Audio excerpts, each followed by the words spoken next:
صاحب استقلال. روزا با 5 زبان برنامه‌های تاجیکستان سرزمین تشخص‌های کارزار ننگ و ناموسی پیشرفت و ترقیات و فتح و نصرت ملت تاجیک ملت فرهنگی و حمایت مردمان و ثبات مهمترین امکانات در 4 فصل سال برای سیر و اقتصادی، سیاحت، صنعتی و کشاورزی و آزمون‌های اجتماعی و جمهوریوی، جمعیت. راهنمای جامعه آینده خانه باد امید وطن تاجیکان محبوب دنیا. ما تاجیکستانی آزاد و صاحب اختیار.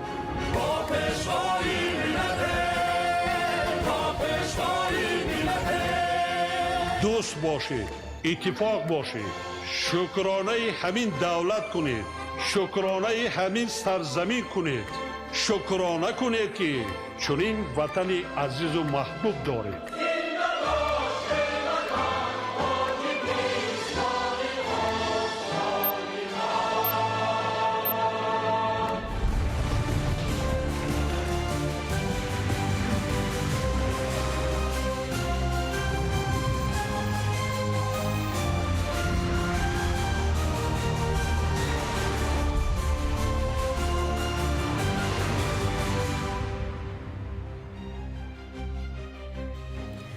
ассалому алайкум надагони азиз. нашри муфассали барномаи иттилоотии ахборро аз телевизиони тоҷикистон мустақиман манзуратон мегардонем. таваҷҷӯҳ намоед ба сархати хабарҳо. баргузори барномаи фарҳангии дӯстонаи ҷумҳурии тоҷикистон дар ҷумҳурии Корея намунаи муаррифии арзишҳои миллӣ ва таҳкими ҳамкориҳои дуҷониба. вусъати корҳои бунёдкориву созанда дар шаҳру ноҳияҳои кишвар, иқдоми навбатӣ дар роҳи ободонии ватан. омодагиҳои ҳамаҷониба ба мавсими тирамоҳу зимистон, тадбирҳо барои таъмини фаъолияти устувори соҳаҳои иҷтимоию хизматрасонӣ. рушди буғдорӣ ва ҷамъоварии ҳосили фаровон, натиҷаи заҳмати пурсамари деҳқонон ва дастгирии давлат аз соҳаи кишоварзӣ.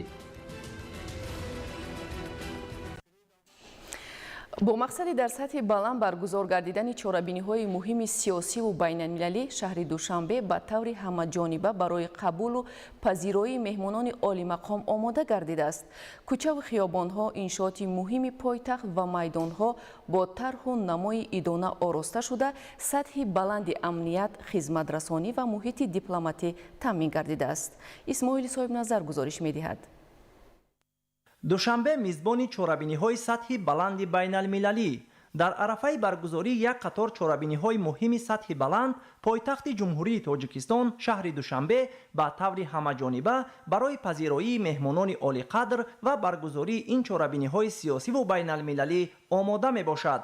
аз 8 то 10 октябри соли 2025 дар шаҳри душанбе силсилаи вохӯриҳои муҳими байналмилалӣ баргузор мешаванд ки тоҷикистонро ба маркази муколамаҳои сиёсиву иқтисодии минтақа табдил медиҳад. дар шароити ниҳоят ҳассос ва мураккаби ҷомеаи ҷаҳонӣ баргузории чунин чорабиниҳои минтақавию байналмилалӣ боиси аз як ҷониб ифтихори миллии ҳар як шаҳрванд бошад ва аз ҷониби дигар бошад ин масъулияти тамоми ниҳодҳои давлатиро тақозо менамояд ва шаҳри душанбе ба яке аз маконҳои бисёр шинохта, маконҳои сиёсӣ ва маконҳои ҳалли масъалаҳои глобалӣ шинохта шудааст. боиси ифтихор аст ки ҷумҳурии тоҷикистон ҳамчун кишвари ташаббускор, амн, ором, сулҳофар дар байни кишварҳои минтақа ва ҷаҳон мавқеи хоса дорад. шаҳри душанбе барои пазироии ҳайатҳои расмӣ, роҳбарони давлатҳо ва иштирокчиёни чорабиниҳои сатҳи олӣ бо зебоӣ, тартибу низом ва муҳити дипломатии хос омода шудааст. кӯчаву хиёбонҳо, майдонҳо ва иншооти муҳими пойтахт бо нишонаҳои рамзии ҳамбастагӣ ва дӯстии халқҳо ороста шуда сатҳи баланди амният, хизматрасонӣ ва инфрасохтори муосир таъмин гаштааст.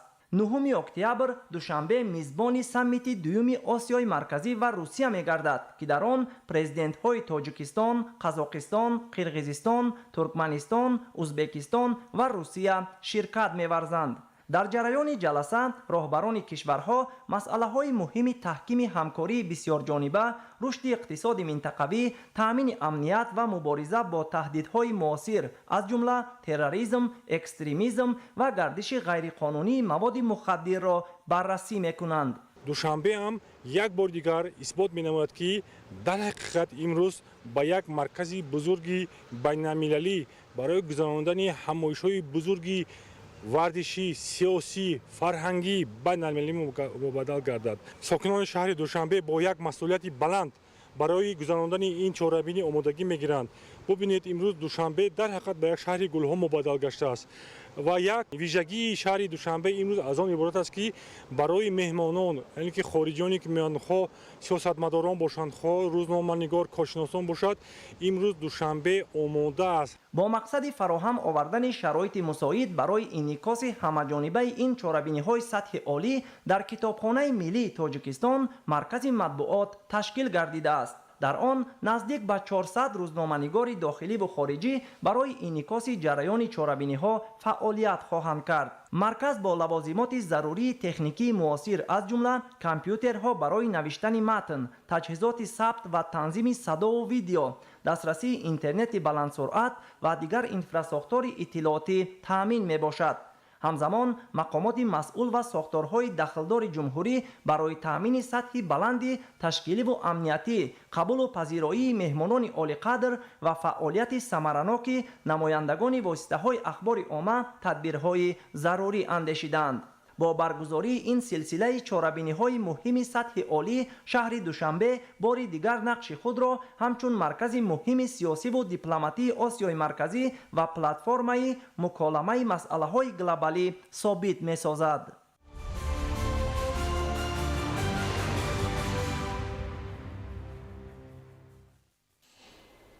ҷумҳурии Тоҷикистон ва Федератсияи Русия шарикони стратегӣ мебошанд. Солҳои охир ҳамкориҳои Тоҷикистон бо манотиқи гуногуни Русия ба таври назаррас густариш ёфтааст. Ин ҳамкориҳо ба рушди тиҷорат, сармоягузорӣ ва ташаккули саноат натиҷа гузоштанд. раиси ҷумҳурии Башқирдистони Федератсияи Русия Ради Хабиров ва ҳайати ҳамроҳаш дар ҷараёни сафар ба Тоҷикистон аз як қатор иншооти муҳими саноатӣ дидан намуданд.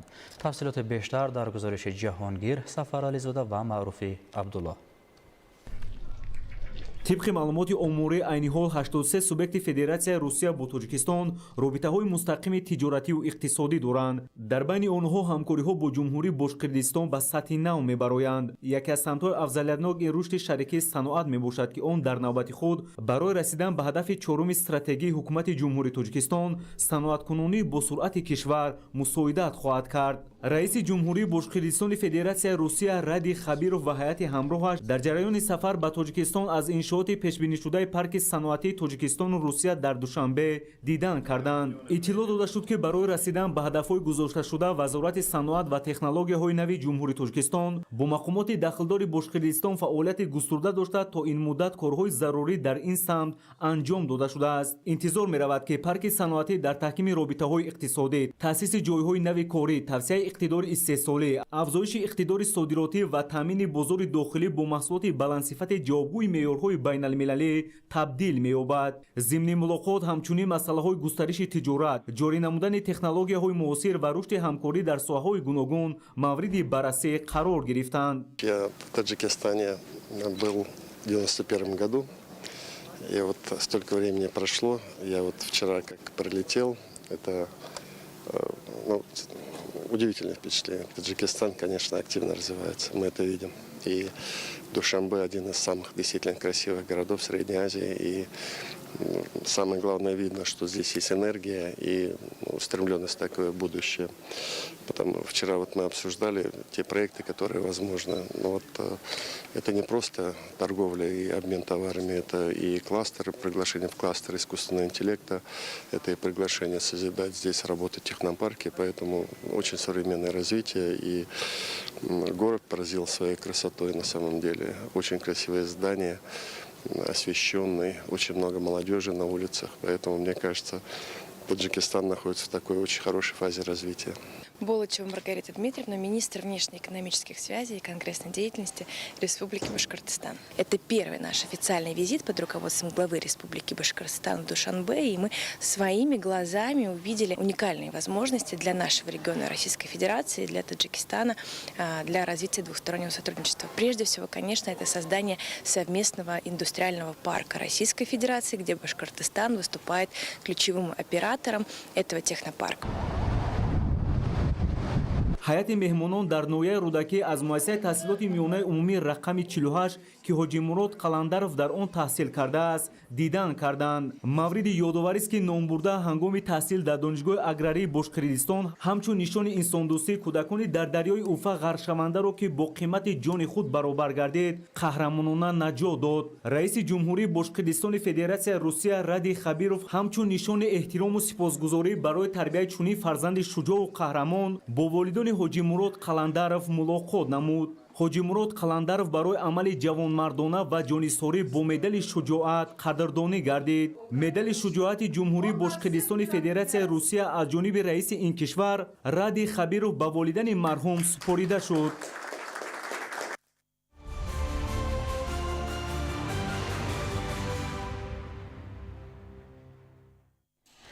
истиқлоли давлатӣ имкон фароҳам овард ки таҷдиду азнавсозии роҳҳои нақлиётии ҷавобгӯ ба талаботи замони муосир ва ба кишвари транзитӣ табдил додани Тоҷикистон гардад. Роҳи Данғара-Гулистон ки бунёди он бо маром идома дорад, яке аз тадбирҳои ҳукумати кишвар дар ин самт мебошад. Заробиддин Ширинов аз ҷараёни корҳои сохтмонӣ дар роҳи Данғара-Гулистон гузориш медиҳад. дар даврони соҳибистиқлолӣ маҳз бо шарофати таваҷҷӯҳ ғамхориҳои пешвои миллат президенти ҷумҳурии Тоҷикистон муҳтарам Эмомалӣ Раҳмон дар шаҳру ноҳияҳои ҷумҳурӣ бунёди нақбҳо, пулҳои муосири ҷавобгӯи пурра ба стандартҳои сатҳи ҷаҳонӣ ва таҷдиду азнавсозии роҳҳо тадбирҳои зарурӣ андешида мешавад. бунёди қитъаи роҳи автомобилгарди Данғара-Гулистон ки дар масофаи 49 километр аз ҷониби ҳукумати мамлакат дар доираи лоиҳаи намоишии Долони Сабз азнавсозӣ карда мешавад, намунаи возеҳи ин гуфтаҳост.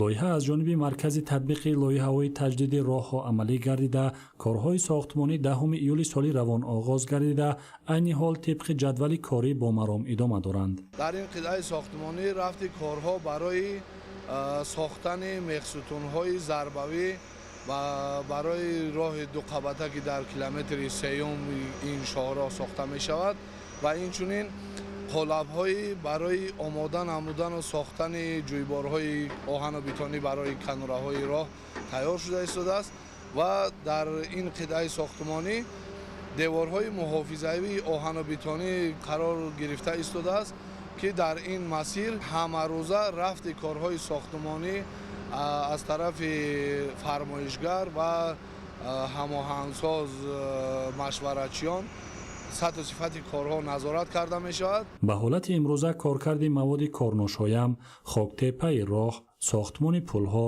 қубурҳо ва роҳи дусатҳа, истеҳсоли мехсутуни оҳану бетонӣ, кӯчонидани хатти алоқа ва барқи баландшиддат, насби корхонаҳои бетонбарорӣ, арматура, таъмини қисмҳои заводи асфалтбетонӣ, насби корхонаи истеҳсоли сангу шағал ва озмоишгоҳи замонавӣ бо пешрафтатарин таҷҳизот ба роҳ монда шудааст. тибқи нақша корҳои сохтмонӣ ҳамарӯза бо ҷалби коргарони маҳаллӣ ва хориҷӣ бо истифода аз 125 адад техникаву таҷҳизоти роҳсозӣ ҷараён дорад. طبق لایحه راه دنقره گلستان که سالهای سیوم ساخته شده سالهای 1970 تجدید شده است، اولین راه اتومبیلگرد در تاجیکستان خواهد بود که عنصرهای مطابق شوی با تغییریابی اقلیم و طرح مخصوص را در بر میگیرد. راه دو قطار موجوده تا 4 قطار وسیع کرده شده با مقصد بهتر کنی اینفراستراکچور سریراهی ساختمان خانه مادر و کودک، بازارچه‌های موسمی، حاجتخانه زمانوی با در نظر گرفتن شخصان دارای امکانیتشان محدود، راه ولوسیپدرانی، چراغان‌کنی کنار راه، ایستگاه‌های نقلیاتی و نمایشی پرکنی ماشین‌های برقی نیز پیش بینی شده است. در دوره لایحه مذکور تجدید و از نوسازی 49 کیلومتر راه، ساختمان دو راهی دو سطحه، تکیه دیوارها، پل، گذرگاه‌های زیرزمینی و چاروا، قبورهای آبگذر و راه‌های پیاده‌گرد ساخته می‌شود. در تطبیق این طرح‌های ساحه نقلیات و کمونیکاسیون مملکت بنیاد راه و پل‌ها و نقب‌ها متخصصان تاجیک نوابسته از منطقه‌های دارای ریلیف کوهی با مهنت شبانه‌روزی و پرمحصول سهمی برجسته می‌گذارند. راه‌های دارای اهمیت بین‌المللی، جمهوریوی و محلی و پل و نقب‌ها ساخته شده در پیشرفت ساحه افضلیت‌ناک اقتصادیات کشور نقش مؤثر می‌گذارند.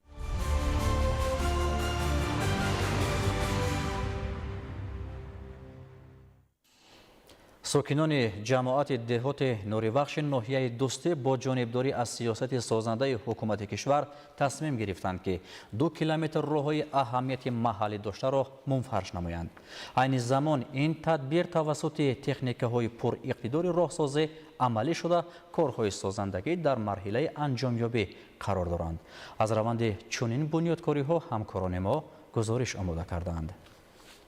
عزم و اراده قوی و بنیادکارانه اهل جماعت دهات نوریبخش ناحیه دوستی به آن باعث گردیده است که کارهای سازندگی در محل بیشتر و راههای محلی منفرش گردد. طی 2 ماه است که ساکنان دهات مذکور برابر دیگر اقدامهای سازندگی همچنین به تعمیر و منفرش کنی راهها نیز توجه خاصه ظاهر نموده ایستادند. این تدبیر با سهم مقامات اجرایی حکومت دولتی، ساکنان و صاحبکاران محلی و شخصان نیت سفر حج داشته دهات در دایره سزاوار پیشواز گرفتن جشن 35 سالگی استقلال دولتی راهاندازی و عملی گردیده ایستاده است. 2 ماه شد که راه اسفالت میکنیم، گفتم مصلحت کردیم مردم قطعی سوم جمع کردیم. ما خودم حج رفتنی بودم، حج نرفتن همین سوم اسفالت استفاده کردیم، همین اسفالت سر کردیم. همینجا 1.5 کیلومتر همینجا اسفالت میشود و 1 کیلومتر دیگر رشه با راه دیگری هسته و آینده در میمونیم. نصیب باشه اونجا هم اسفالت میکنیم برای آبادانی وطن، آبادانی قشلاق. کوشش میکنیم که همین در آینده آباد شود. در دایره چنین اقدام سازندگی اهل جماعتچگی هدف به آن روانه نمودند که با 3 کیلومتر دیگری راههای تعمیر طلب محل را تعمیر و منفرش گردانند. در حدود ناحیه 345 کیلومتر راههای اهمیت محلی داشته 39 کیلومتر راههای بین المللی موجود است که از این دوام سال 2025 60 کیلومترش با سهم مقامات اجرایی حکومت دولتی و 8 کیلومترش با اقدام ساکنان و صاحبکاران و باقی مانده توسط لایحه و دیگر سرچشمه‌های درآمد تعمیر و منفرش گردیده ایستادند. ساکنان دهات نوریبخش در آبادانی سهم خودون را گذرانده ایستاده است. عین حال ما در یک جایگی محله تصمیم گرفتیم که 2 کیلومتر راه را اسفالت کنیم. تا 2 ماه که است که ما این کارها ادامه دارند، ما کوشش میکنیم که آینده دیگر کارها را انجام رسانیم. بود 3 کیلومتر دیگر نقشه داریم. طبق اطلاع مسئولین مقامات اجرایی حکومت دولتی ناحیه دوستی در آینده تمام راههای به تعمیر نیاز داشته حدود ناحیه را منفرش نموده بهر رفت و آمد بی ممنوعیت ساکنان و همه گونه واسطه‌های نقلیات شرایط ضروری فراهم آورده می شود. شاهزاده سمندر موسی نور محمد، دولت فیض الله، ناحیه دوستی، اخبار.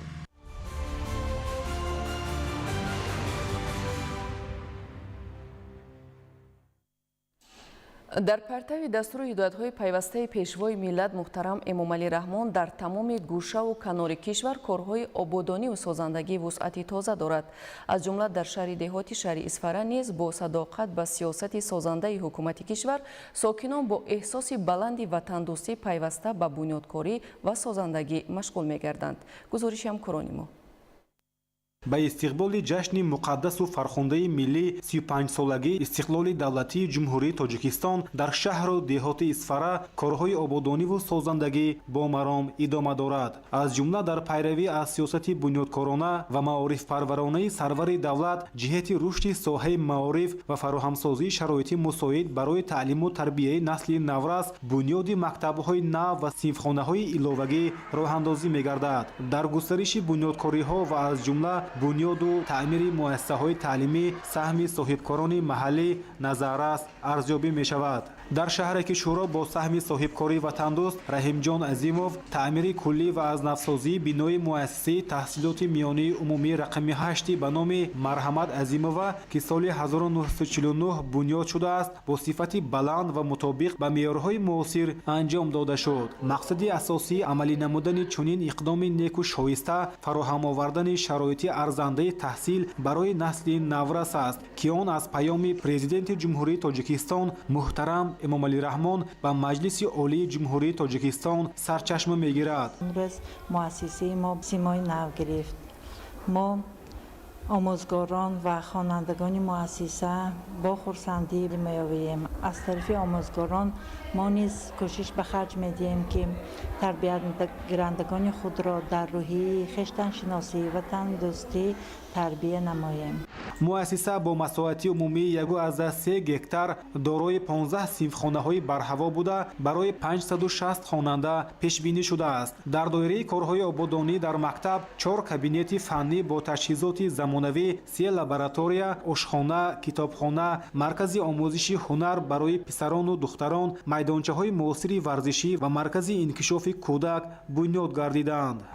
سراول منتداری خود را به جناب عالی محترم پرزیدنت جمهوری تاجیکستان امام علی رحمان میرسانم و به صاحب کار عظیمов رحیم جان میرسانم که برای ما چنین مکتب یعنی مؤسسه را ساخته دادند. ما کوشش میکنیم که باباهای خوب و اعلی خوانده دانشمان را باز صیقل دهیم.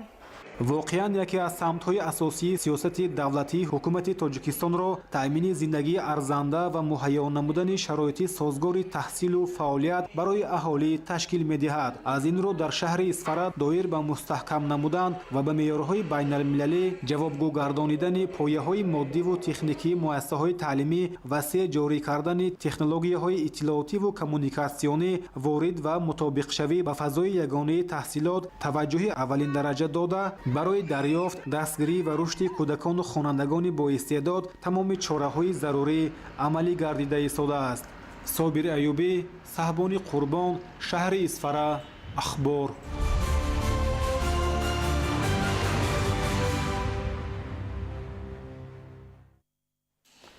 جهت رونق بخشیدن کارهای سازندگی و آبادانی و سزاوار استقبال نمودن جشن 35 سالگی استقلال دولتی کارهای سازندگی در شهر خروغ نیروی تازه گرفته، چون دیگر کارهای آبادانی منفرش کنی کوچه و خیابان‌های شهر دوام دارد.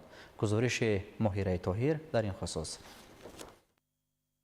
در دایره کارهای آبادانی و آمادگی به استقبال جشن 35 سالگی استقلالیت دولتی جمهوری تاجیکستان در شهر خروغ کارهای آبادانی وسعت تازه کسب نموده در کوچه و خیابان‌های شهر سازندگی برحلا مشاهده می‌گردد. در این راستا در محله شیرینشاه شاه تیمور در مساحت 540 متر راه ماشینگذر لب دریا اسفالت‌پوش گردیده است. این راه ماشینگذر و پیاده‌گر سالیان زیاد است به تعمیر کاپیتالی نیاز داشت. عین حال با جلب 8 تکنیک کارهای تعمیری و اسفالت‌پوشکنی ادامه داشته 18 نفر در اینجا کار میکنند. محصولات برای منفرشکنی را از завод اسفالتبراری دهه برسیم ناحیه شغنان دسترس گردیده کار به تأخیر برا گذاشته شده است. همچنین منفرشکنی قریب 1 کیلومتر را در محله ناصر خسرو به انجام رسانده شده است. ساکنان و کارمندان مؤسسه‌های دولتی از چنین اقدام اظهار خوشنودی نموده به دستاندرکاران آن سپاسگزاری بیان می‌نمایند. باعث خرسندی همه ساکنان شهر خروغ است که در صحن مجمع ورزشی ورزشکاران امروز می توانند که یعنی آزادانه با راه درست و هموار حرکت کنند و ما منتداری صمیمی خود را به حکومت جمهوری تاجیکستان جهت دستگیری همه جانبه‌شان می‌رسانیم. جمعیت مسئولیتش محدود جاوید در گذشته هم در آباد و زیبا گرداندن شهر و ناحیه‌های ولایت نقش ارزشمند گذاشته است. در نظر است روند منفرش‌کنی در دیگر محله‌های شهر نیز انجام داده خواهد شد. ماهیره طاهر، مبارکشاه رستم، شهر خروغ، اخبار.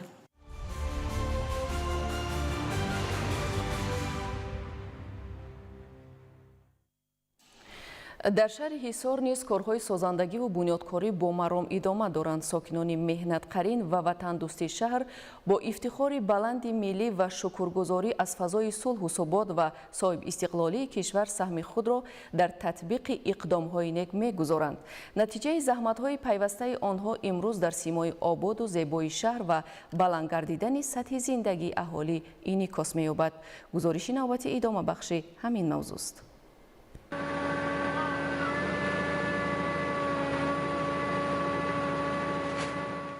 در دوره جشن 35 سالگی استقلالیت دولتی جمهوری تاجیکستان در شهر و دهات حصار کارهای سازندگی و بنیادکاری با مرام ادامه دارد.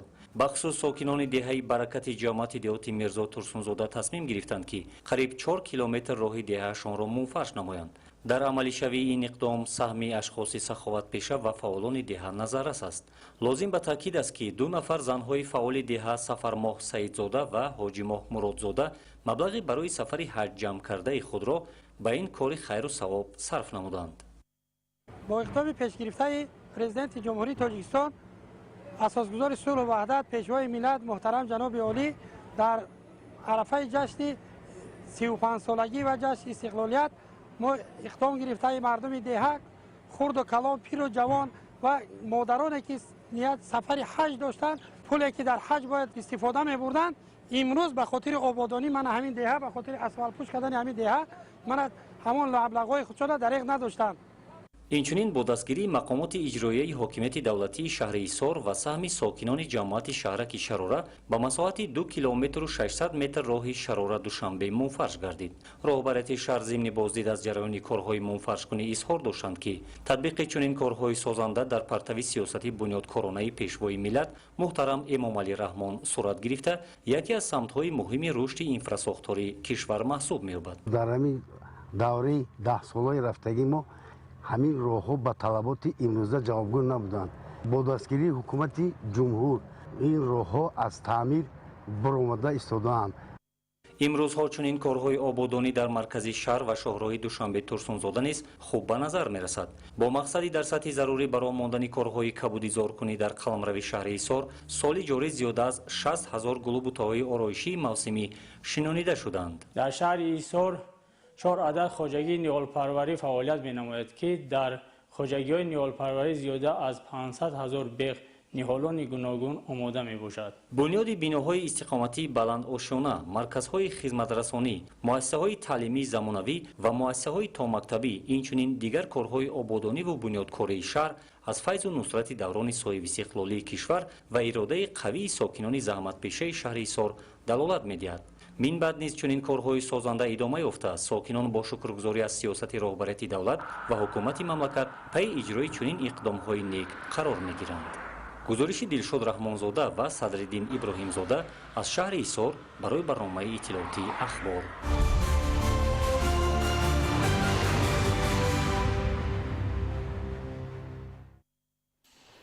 дар ҷумҳурии тоҷикистон шароити созгор имкон медиҳад ки нерӯгоҳои хурду бузурги обии барқӣ фаъолият карда барои таъмини яке аз ҳадафҳои стратегии давлат расидан ба истиқлолияти энергетикӣ мусоидат намояд. аз соли 2009 то ин ҷониб дар деҳаи панҷруди шаҳри Панҷакент нерӯгоҳи барқи обии хурд фаъолият дорад ки дар таъмини сокинон бо нерӯи барқ хизмат мерасонад. гузориш дар ин хусус.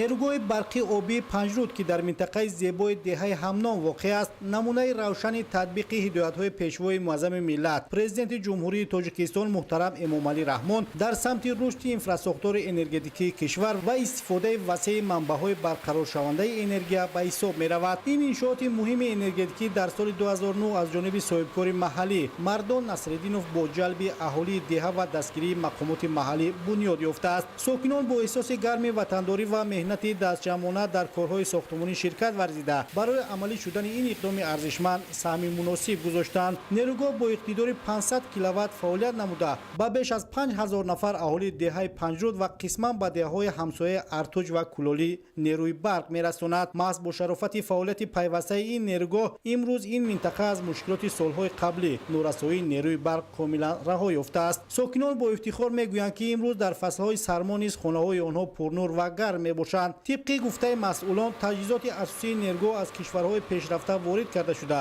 мунтазам нигоҳдорӣ ва навсозӣ мегардад. ҳоло дар ин иншоот чанд нафар мутахассисони маҳаллӣ фаъолият доранд ки ҳамаи онҳо дар ҳамин минтақа зиста аз ҳисоби ҳамин кор манбаи даромади доимӣ доранд. соҳибкори ватанӣ Мардон Насреддинов иброз медорад ки бунёди ин нерӯгоҳ на танҳо ба ҳадафи иқтисодӣ балки ҳамчун амали ватандӯстона сурат гирифт. зеро ба гуфтаи ӯ ҳар як фарди бедордил бояд дар ободии маҳалли зист ва пешрафти ватан саҳмгузор бошад. соли 2009 бо ёрдами мардуми деҳаи Панҷруд ҷамоати рӯдакӣ саҳм гирифтем ки дар зодгоҳи худ қадре ҳам бошад як нерӯгоҳи хурд ба истифода диҳем.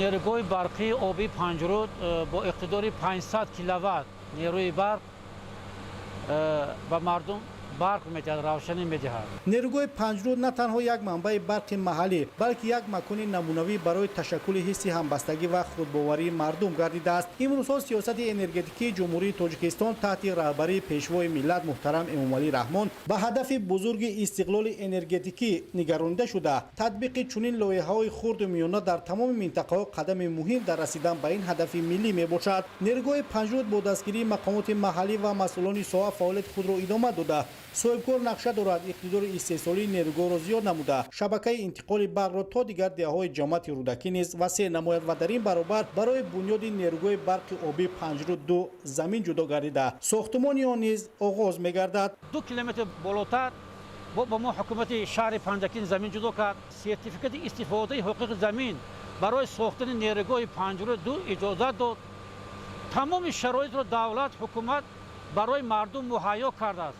ما باید که فقط از یک گریبان سر برآورده نه اینکه ساختن نیروگاه، ساختن مکتب، بنگاه طبی، کارخانه خرد، چی کارخانه یک دکانی باشد که ما باید ساخته به مردم خدمت کنیم. در برابر تامین اهالی با نیروی برق این نیروگاه بر رشد اجتماعی و اقتصادی دهه نیز مساعدت کرده است. با موجود بودن برق مؤسسه‌های تعلیمی، مرکزهای طبی و دیگر انشاءات اجتماعی نیز امکان فعالیت در سطح بلند پیدا کردند. ساکنان دهه اظهار مینتداری می‌نمایند که محض با سیاست خردمندانه پیشوای معظم ملت و مهنت وطن‌دوستانه فرزندان خود دهه امروز زندگی آنها رو به بهبودی نهاده است. واقعا هم نیروگاه پنجرود نمونه واضح تطبیق عملی سیاست انرژتیکی سبز در جمهوری تاجیکستان بوده. تجربه آن میتواند برای دیگر منطقه‌های کشور نیز نمونه عبرت گردد. دلیری بازار، زرهون نعمت‌الله، شهر پنجکین، اخبار.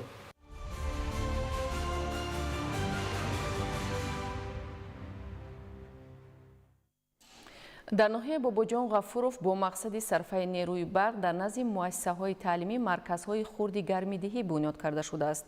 موجودیت چنین مرکزها امکان می‌دهد که در فصل زمستان تمام سیمخانه‌ها و دیگر انشاءات مؤسسه‌های تعلیمی ناحیه طریق انگشت با گرمی تامین گردد. تفصیلات بیشتر در گزارش همکاران ما. замони соҳибистиқлолӣ дар натиҷаи дастгириву ғамхориҳои давлату ҳукумати мамлакат ва татбиқи лоиҳаву барномаҳои давлатӣ дар ноҳияи бобоҷон ғафуров даҳҳо муассисаи нави таълимӣ бунёд гардида таъмир ва ба шароити муосир мутобиқ гардонидани муассисаҳои таълимии мавҷуда бо маром идома дорад. дар ноҳия дар баробари мустаҳкам намудани пояҳои моддиву техникии муассисаҳои таълимӣ ва ворид гардидани технологияи муосир ба низоми таҳсилот дар самти ба кор даровардани декхонаҳои буғӣ ва шабакаҳои хурди гармидиҳӣ тадбирҳои зарурӣ амалӣ карда мешаванд. аз ҷумла бо сохта ба истифода додани 140 декхонаи буғӣ дар фасли зимистон гармии биную иншооти соҳаи маорифи ноҳия таъмин гардида дар натиҷа сарфаҷӯии нерӯи барқ ба вуҷуд меояд. зеро шумораи зиёди декхонаҳои буғӣ ки дар назди муассисаҳои таълимии ноҳия бунёд карда шуданд тариқи ангишт фаъолият мекунанд. роҳандозии чунин тадбир агар аз як ҷониб бо сабаби камхарҷ будан манфиатовар бошад аз тарафи дигар бехатариро таъмин хоҳад кард. бо мақсади фаъолияти муназзаму самарабахши декхонаҳои буғӣ ва дигар иншооти гармидиҳии соҳаи маориф дар фасли зимистон имсол 2205 тонна ангишт ва дигар маводи зарурӣ захира гардида тадбирҳои иловагии марбут ба корҳои омодагӣ ба давраи сардӣ аз қабили шишабандии тирезаҳои кӯҳна ва таъмири синфхонаҳои мавҷуда бо сатҳу сифати баланд амалӣ карда шудааст. дар муассиса ҳамагӣ 6 тонна ангишт захира карда шуд ва 25 куб ҳезим бо воситаи ёрдами падару модарон ва кумитаи падару модарони муассиса таъмин карда шуд. ангишт бошад аз ҳисоби бюджети муассиса харидорӣ карда шуд ва дар анбор таҳ карда шудааст. дар муассисаи таҳсилоти миёнаи умумии рақами 18 шаҳраки ғафуров ва мактаб барои хонандагони болаёқати деҳоти хистеварс ҳам омодагӣ ба фасли зимистони солҳои 2025-2026 ҳамаҷониба аст ва ба гуфтаи масъулони соҳаи маориф захираи кофии ангишт ва дигар маводи сӯхт имкон медиҳад ки сардиҳои фасли зимистон бемушкилӣ сипарӣ шавад. дар муассисаи таълимии давлатии махсусгардонидашудаи хонандагони болаёқат барои сипарӣ намудани зимистони имсола 58800 килограмм ангишт ва 15 куб ҳезум захира карда шудааст. дар маҷмӯъ дар ноҳияи бобоҷон ғафуров дар 140 муассисаи таълимӣ аз ҷумла дар 93 муассисаи таҳсилоти ҳамагонӣ, 40 муассисаи таҳсилоти томактабӣ, 7 маркази таҳсилоти иловагӣ ва 1 мактаб-интернат тадбирҳои омодагӣ ба фасли зимистон пурра ба анҷом расида, ҳамзамон ҷиҳати таъмин намудан бо гармӣ 125 гармкунаки каммасрафи барқӣ низ дастрас карда шудааст. масъулини шӯъбаи маориф иброз доштанд ки оянда дар доираи татбиқи барномаҳои давлатӣ ва истифодаи самараноки иқтидору имконияти мавҷуда дар назди мактабу кӯдакистонҳое ки айни замон гармидиҳӣ дар онҳо тариқи печҳои анъанавӣ сурат мегирад, дегхонаҳои буғии замонавӣ ки бо харҷи ками ангишту барқ фаъолият мекунанд, сохта ба истифода дода мешаванд. абдуваҳоби абдусаттор, Илёс Бобоҷон, ноҳияи Бобоҷон Ғафуров, Ахбор.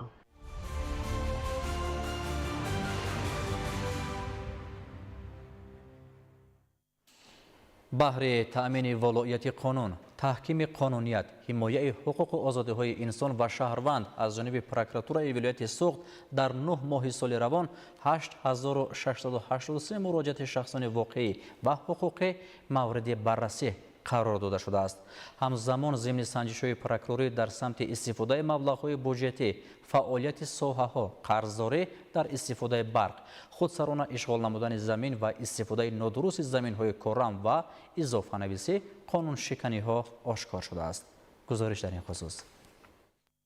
ҷамъбасти фаъолияти мақомоти прокуратураи вилояти Суғд дар 9 моҳи соли равон нишон додааст, ки дар ин давра муроҷиати шаҳрвандон, шахсони воқеӣ ва ҳуқуқӣ 694 адад ё 8.7% зиёд шуда, аз 8683 муроҷиати воридшуда 2686 тои он бевосита аз ҷониби кормандони мақомоти прокуратура баррасӣ ва 734 муроҷиат қонеъ карда шудааст.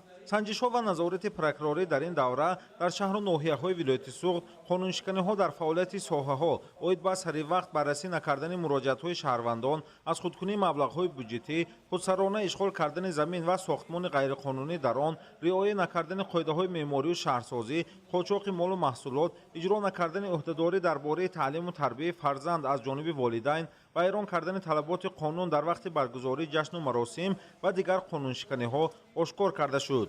дар самти истифодаи замин дар маҷмӯъ 28 аз 113 гектар заминҳои худсарона ишғол ва ғайриқонунӣ сохтмоншуда ба ҳолати аввала баргардонида шуданд, ки 19 аз 189 гектар ба манфиати давлат мебошад. вазъи иҷрои қонунгузорӣ дар бораи мақомоти маҳаллии ҳокимияти давлатӣ вобаста ба санҷиши ҳолати кор эътироз ба қарорҳои ғайриқонунии раисони шаҳру ноҳияҳои вилоят оварда шуд. дар натиҷа оид ба иҷрои қонунгузории меъморию шаҳрсозӣ ва натиҷаи санҷишҳо 99 нафар ба ҷавобгарии маъмурӣ кашида 5 парвандаи ҷиноятӣ оғоз карда шуд. дар умум аз натиҷаи санҷишҳо ва назорати прокурорӣ аз тарафи прокуратураи вилояти Суғд ва шаҳру ноҳияҳо 12805 санадҳои эътиноӣ бароварда 1800 нафар ба ҷавобгарии интизомии маъмурӣ кашида 1123 парвандаи ҷиноятӣ оғоз ва 323 миллион сомонӣ зарар ва қарзҳо, аз ин ба манфиати давлат 246 миллион сомонӣ рӯёнида шудааст. дар маҷлиси васии прокуратураи вилояти Суғд оид ба назорати қонун, иҷрои дастури супоришҳои президенти ҷумҳурии Тоҷикистон, пешвои миллат муҳтарам Эмомалӣ Раҳмон, таҳлили вазъи ҷинояткорӣ, ошкору пешгирии қонуншиканиҳо дар ин давра, иҷрои талаботи қонунгузории замин, гумрук, пардохти ҳаққи истифодаи барқ, дигар масъалаҳои ҳалталаб мавриди таҳлилу баррасӣ қарор дода шуда, аз прокуророни шаҳру ноҳияҳо иҷрои талаботи қонунгузорӣ ба ваҷҳҳои овардашуда, пешгирӣ аз ҳуқуқвайронкуниҳо дар ҷомеа ва назорати доимӣ тақозо гардид.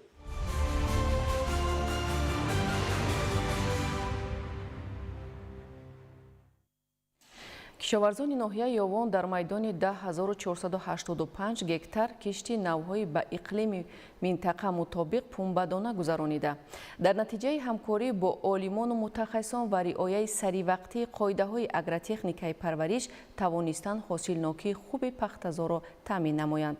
хоҷагидорони ноҳия ҳосили пахтаро ҷамъоварӣ карда, мисли солҳои қаблӣ имсол низ дурнамои истеҳсолиро барзиёд таъмин намуданд. аз натиҷаи заҳмати пахтакорони ноҳияи Ёвон ҳамкорони мо гузориш медиҳанд. пахтакорони ноҳияи Ёвон дар миқёси ҷумҳурӣ тавонистанд ки дурнамои истеҳсоли пахтаро дар соли 2025 барзиёд таъмин намоянд. طبق اطلاع کشاورزان ناحیه سال جاری در میدان عمومی 10485 گکتار کشت نوهای گوناگونی به اقلیم ناحیه مطابق پنبه کشت کرده در نتیجه مهنت هوسمندانه و رعایت درست و سریوقتی کارهای اگرotexنیکی توانستند که به چنین موفقیت استحصالی نائل گردند. پختکاری از سمت‌های اساسی ساحه کشاورزی در ناحیه یابان به حساب رفته.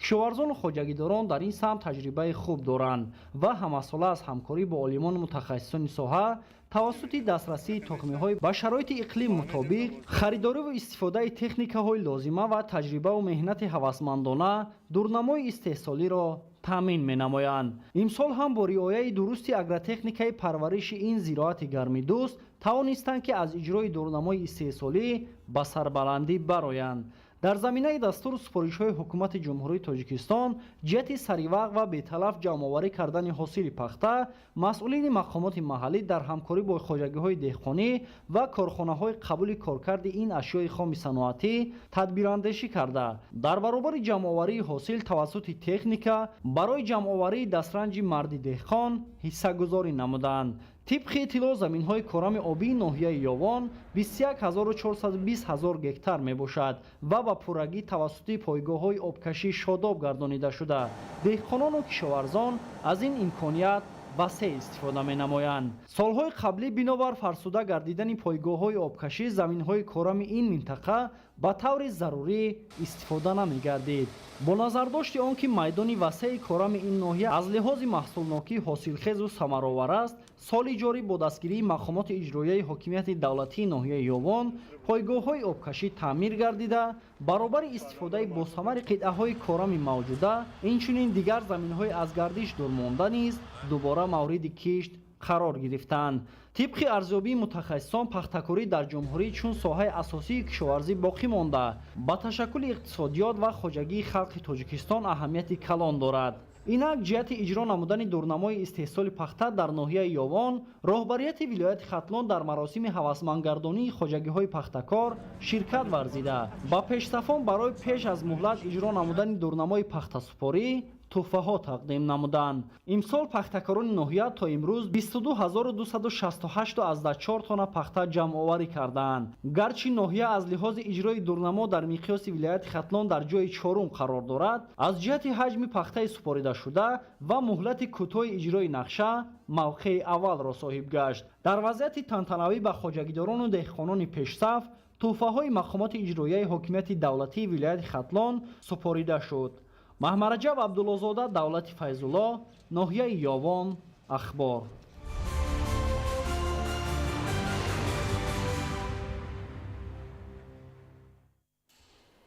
میدان عمومی باغ‌ها در ناحیه رشت 5173 گکتار را در بر می‌گیرد و باغداران با تجربه اش با استفاده از شرایط مساعد و گذرانیدن چاره‌بینی‌های اگرotexنیکای پرورش سال از سال محصولناکی باغ‌ها را بلندتر می‌بردارند.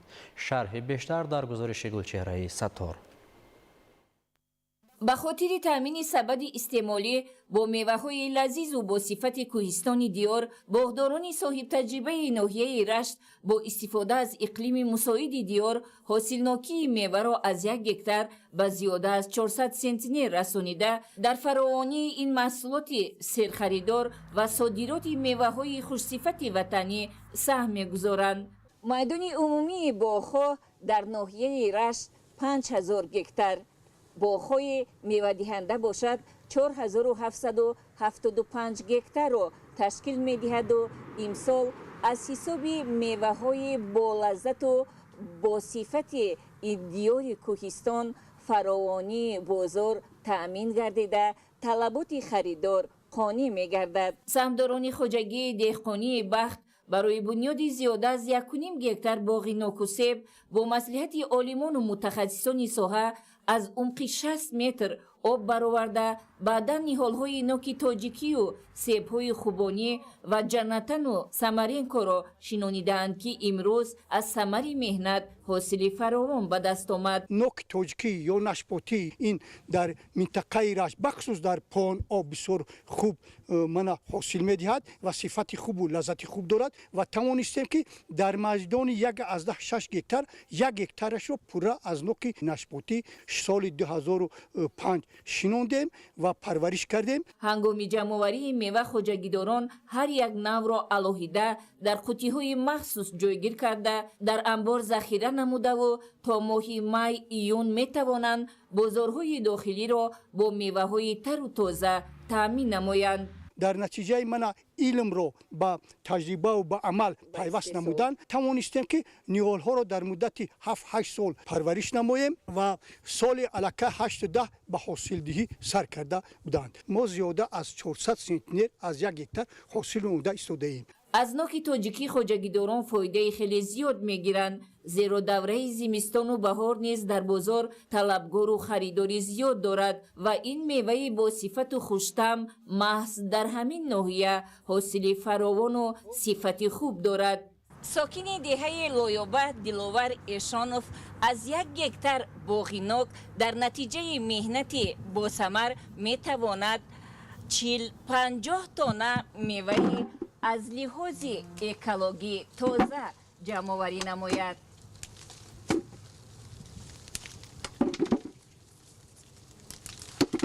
ин дарахтони ғарқи ҳосил бозгӯи он аст ки заҳмату талоши боғдорон натиҷаи хуб ба бор овардааст. ин ҳама аз дилгармӣ ба меҳнат ва соҳибихтиёрии деҳқон аст ки дар истеҳсол ва фурӯши маҳсулот озодии комил дорад ва барои ободии рӯзгору фаровонии бозор қонеъгардонидани талаботи истеъмолии аҳолӣ бо меваҳои аз лиҳози экологӣ тоза талош менамояд.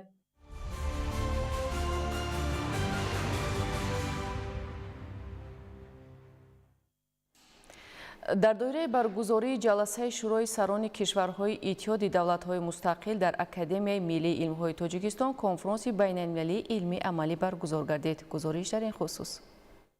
қабл аз оғози конфронс олимону муҳаққиқони Академияи илмҳои Русия бо намоиши дастовардҳои олимону пажӯҳишгарони муассисаҳои илмӣ таҳқиқотии Академияи миллии илмҳои Тоҷикистон шинос гардида ба он баҳои баланд доданд.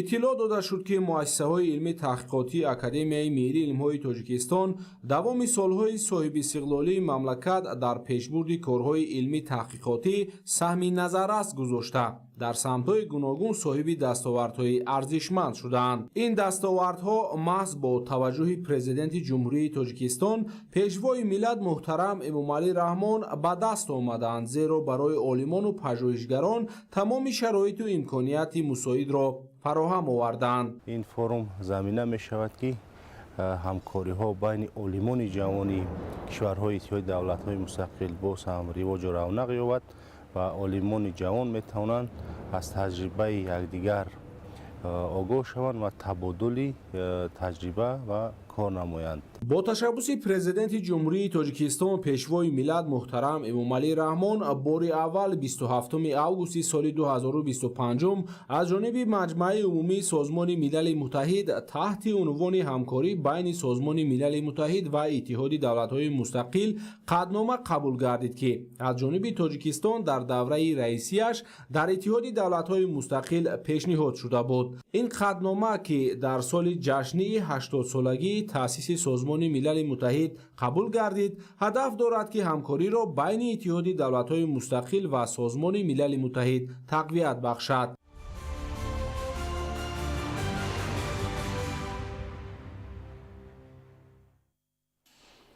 дар доираи фестивали ҳамоҳангии фарҳангии кишварҳои Осиёи марказӣ бо ҷумҳурии Корея дар шаҳри Сеул барномаи консерти бошукӯҳ баргузор шуд. дар ин чорабини фарҳангӣ ҳунармандони тоҷик низ бо маҳорати баланд ҳунарнамоӣ карданд. гузориш дар ин хусус. барномаи консертии навбатӣ дастаҳои ҳунарии кишварҳои Осиёи марказӣ дар Корея дар боғи бузурги кӯдаконаи Сеул пешниҳод шуд. ҳарчанд дар ин рӯз ҳаво боронӣ буд, аммо номусоидии вазъи ҳаво монеъ нашуд то сокинону меҳмонони пойтахти Корея аз баромади санъаткорони Тоҷикистону Ӯзбекистон, Қирғизистону Қазоқистон ҳаловат баранд.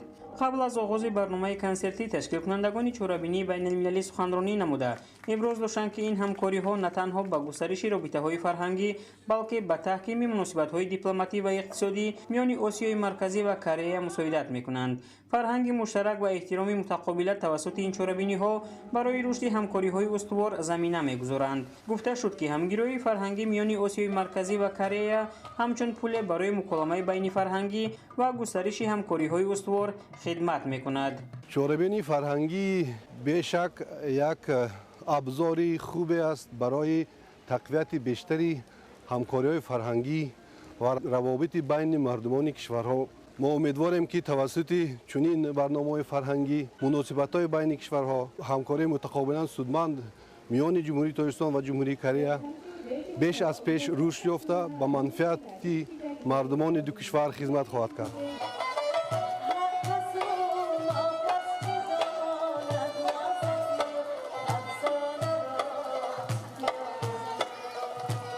در دایره همکاری‌های فرهنگی بین کشورهای آسیای مرکزی و کره برآمد سرایندگان و نوازندگان نقشی مهم و موفق دارد. این برنامه‌ها که اکثرا در دایره فستیوال‌های بین‌المللی و چهاربینی‌های فرهنگی برگزار می‌شوند، با معرفی فرهنگ ملی و صنعت موسیقی عنعنوی و معاصر منطقه مساعدت می‌کنند. سرایندگان و نوازندگان تاجیک و قزاق، ازبک و قرغیز با اجرای سرودهای ملی و اثرهای موسیقی سنتی به تماشابینان فضای فرهنگی فرق‌کننده را فراهم ساختند.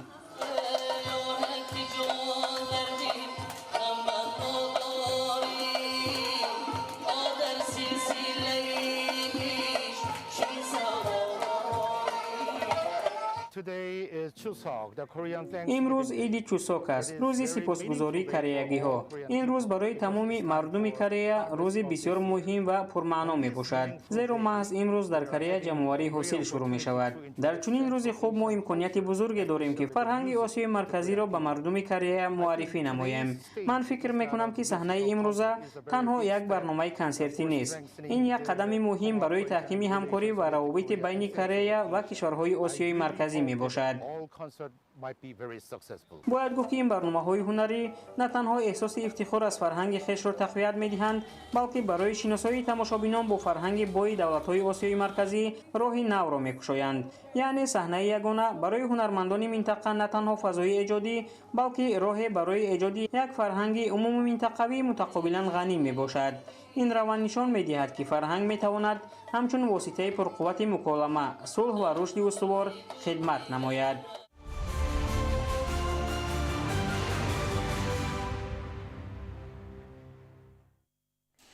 سال جاری از ناحیه خراسان در آزمون جمهوریوی تاجیکستان وطنی عزیزی من 53 نفر در دور ولایتی، 6 نفر در دور جمهوریوی اشتراک فعالانه نمودند که از این شماره یک نفرشان به گرفتن جای اول مشرف گردیدند.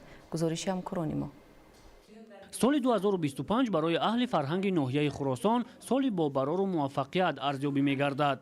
زیرا خودی همین سال 6 نفر از خوانندگان مکتب صنعت بچگانه ناحیه در آزمون جمهوریوی تاجیکستان وطن عزیز من شرکت نموده 5 نفر به گرفتن جای افتخاری و 1 نفر به گرفتن جای یکم سزاوار گردیدند که این دستاوردها باعث افتخارمندی اهل آموزگاران گشته است. این لایحه نوی معماری آماده نموده سهراب فیضوف تحصیل کرده مکتب صنعت بچگانه ناحیه خراسان است که با پیشنهاد چنین یک دیزاین جالب در ژانر دیزاین گرافیکا، رکلام، آرایش داخل بنا و معماری منظروی نامیناسیون دیزاین آزمون جمهوریوی تاجیکستان وطن عزیز من به گرفتن جای اول سزاوار گشته است. در آزمون جمهوریوی تاجیکستان وطن عزیز من اشتراک نموده سزاوار جای یکم در نامیناسیون دیزاین گشتم.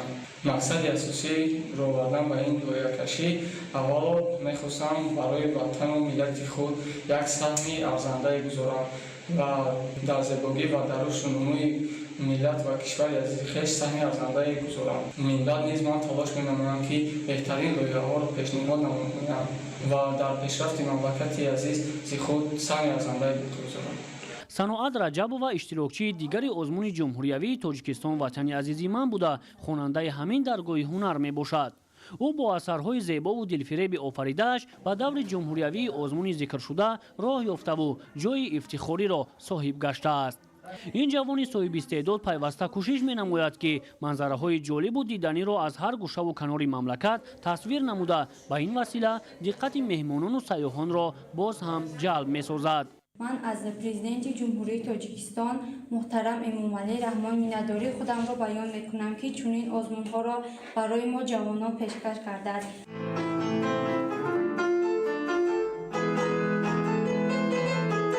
ба роҳ мондани озмуни ҷумҳуриявии тоҷикистон ватани азизи ман яке аз таваҷҷуҳ ва дастгириҳои фарҳангпарваронаи пешвои миллат муҳтарам эмомалӣ раҳмон дониста шуда дар кашфи истеъдодҳои наврасу ҷавони соҳаи фарҳангу санъат ва ҷалби тамоми қишри ҷомеа ба ҳунару фарҳанг мусоидати амиқ намуда истодааст. шоҳзода Самандар Мусои Нурмуҳаммад, ноҳияи Хуросон, Ахбор.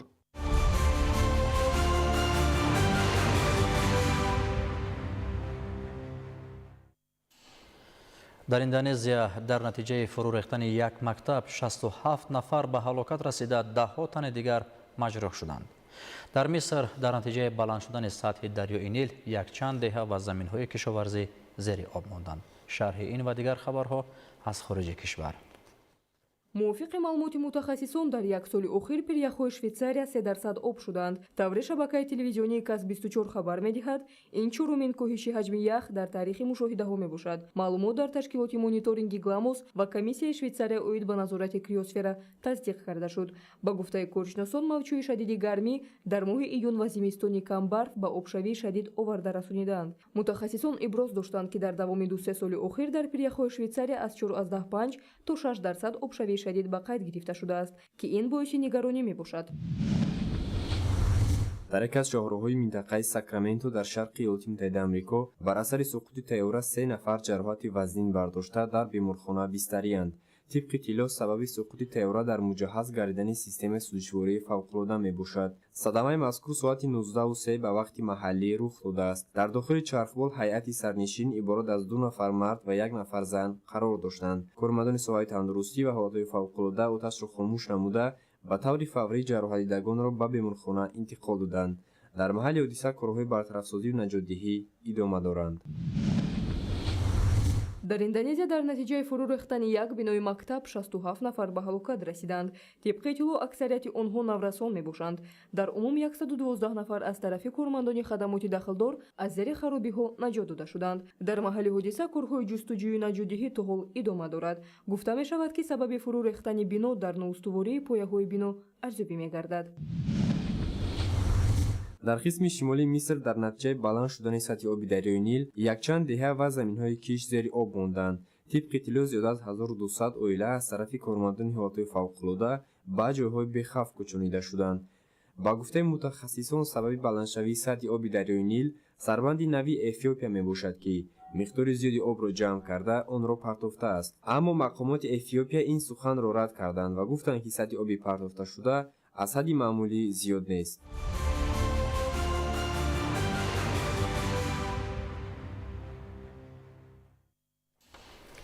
бинандагони гиромӣ, дар ҳамин ҷо нашри муфассали барномаи иттилоъоти ахбор ба анҷом мерасад. хайр, тансият хон обод бошед.